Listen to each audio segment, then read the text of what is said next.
국힘의 선거 패배 미터가 떴습니다. 오늘 국짐 부산시당은 이렇게 또 큰절을 하면서 지지자들에 대해 사과를 하며 지금 우리 당은 전투 직전에 낙동강 방어선에 서 있다. 늦었지만 이 22일간은 배수진의 각오로 임해야 한다고 절규했습니다. 잘 아시겠지만 국짐은 여의도 연구원에서 패배가 확실한 여조가 연속으로 뜨면 저렇게 도계자를 박습니다. 김문수도 예전 2016년 선거 당시 김부겸 전 총리에게 질 것처럼 보이니 바로 저를 박았죠. 그리고 오늘 국짐은 이렇게 대선 출정식에서도 또 큰절 미터를 보였는데 얼마나 저들의 내부 판세가 심각한지 단적으로 알 수 있는 부분입니다. 해당 부분은 사실 전날 리얼미터 조사만 봐도 그렇습니다. 민주당의 지지율은 급반등한 것은 물론 이재명 후보의 지지율도 크게 올랐는데 지난주 내용이 심각하긴 했지만 여론조사로 단일화 작업을 시도해 저쪽 표집이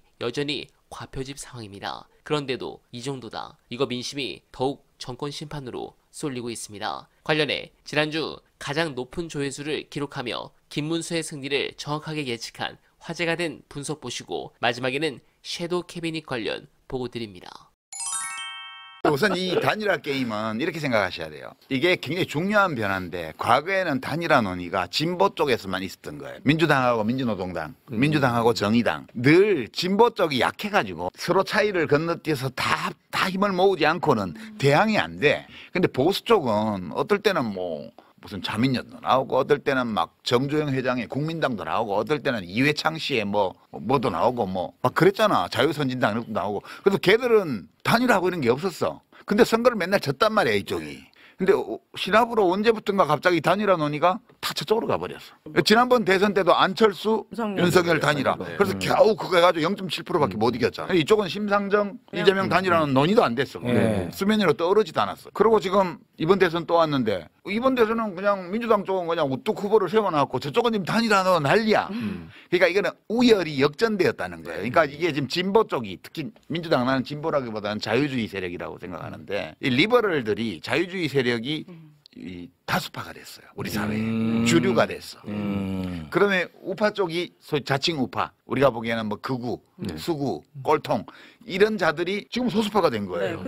예전에 김대중 대통령 때만 해도 그 자들이 한국논단이라고 무슨 사상검증 토론회 한다고 후보 불러다 놓고 네 빨갱이 아니라는 거 증명해봐.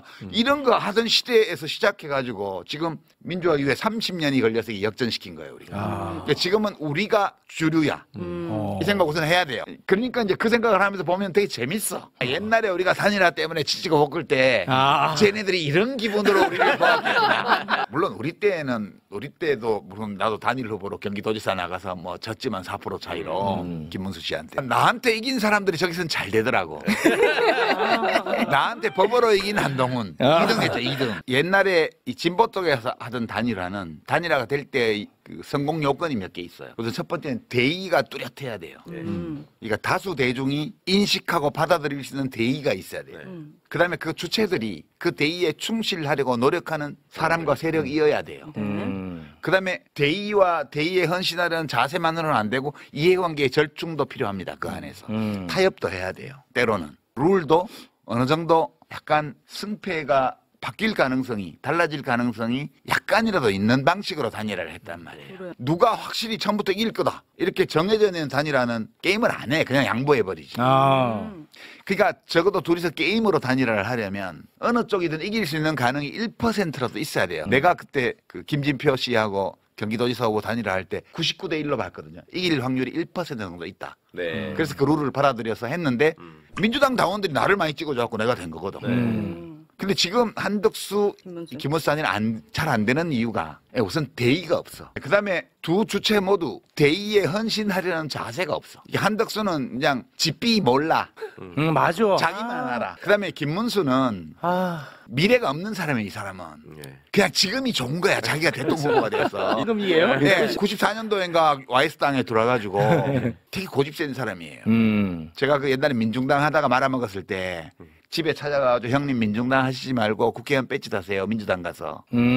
그러니까 김대중 대통령 총재 찾아서 인사 한번 하고 그러면 TK 출신의 서울대 출신의 노동운동 출신의 최고입니다. 최고. 무조건 수도권에 좋은 지역구 줄 거니까 거기 출마하세요. 근데 김대중을 인정은 안 하더라고.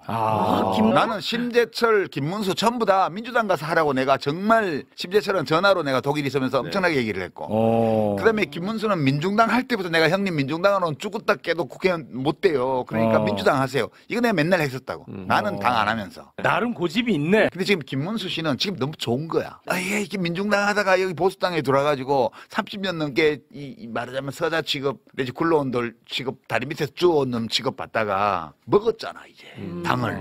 이거를 며칠도 못 즐기고 그냥 하라 그만두라고? 이거 안 돼. 세 번째는 승패를 불확실하게 만들 수 있는 게임이 룰이 없어요. 지금 여론조사밖에 없기 때문에 좀 무소속이어가지고 여론조사밖에 없는데 그것도 이제 지난번처럼 국힘 지지층과 무당층 대상으로 할 거 아니에요. 그러면 더블 스코어로 한덕수가 이기잖아. 그러니까 이 조건에서는 게임을 할 수가 없어요. 이걸 일방적으로 양보하라는 거예요. 그러니까 이게 안 돼. 네, 공감합니다. 그리고 저는 최근 해당 영상에서 동아일보가 5월 10일치 오면에 기사를 실은 부분을 인용했습니다. 그런데 선대위 공보단은 이재명 후보가 섀도우 캐비넷 구성 준비에 착수하고 부처별로 장관 후보군을 추천받았다는 보도는 사실이 아닙니다. 보도에 깊은 유감을 표하며 해당 언론사에 정정 보도를 요청합니다. 라는 자료를 냈습니다. 민주당으로서는 동아일보 보도를 부인할 수밖에 없었을 것입니다. 선거운동이 시작되지도 않았는데 인사를 한다면 김칫국부터 마신다는 비판을 받을 수 있기 때문입니다. 하지만 이재명 후보가 새 정부에서 함께 일할 사람들을 찾고 있다는 것은 사실입니다. 흔적이 여기저기서 감지됩니다. 오히려 하지 않고 있다면 그게 더 이상한 일입니다. 집권이 유력하고 인수위도 없이 출범하기 때문입니다. 문제는 인사의 내용일 것입니다. 저는 그런 부분에서 믿는 부분이 있습니다. 바로 윤여준 선대위원장입니다. 저는 보수 책사로 그를 상당히 높게 평가하는데 그분이 14년 전 쓴 이 책에는 이런 내용이 있습니다. 관료를 감시, 통제, 견제해야 할 당사자인 정치 지도자들이 오히려 그들에게 끌려 들어가고 또한 경제 주체들 간의 공정한 심판관 노릇을 해야 할 정부의 지도부와 관료들이 오히려 대기업의 프레임에 갇히는 결과가 초래되고 있다. 위대한 업적을 남긴 지도자들은 사람을 구하는데 공을 들였으며 심지어 자신의 라이벌까지도 자신의 사람으로 만들어 활용하였다. 라는 부분입니다. 어떻습니까? 이재명 후보께서 새겨들어야 할 내용입니다. 제 생각에는 선대위원장으로 영입하신 결정적 이유도 아마 이 부분 때문이라 생각합니다. 그런 부분에서 아마도 제 유튜브 인생 마지막이 될 차기 정부는 정말 대한민국의 마지막 기회라고 보기 때문에 이재명 후보께서 성공할 수 있게 여러분들께서 많은 지지와 응원 부탁드립니다.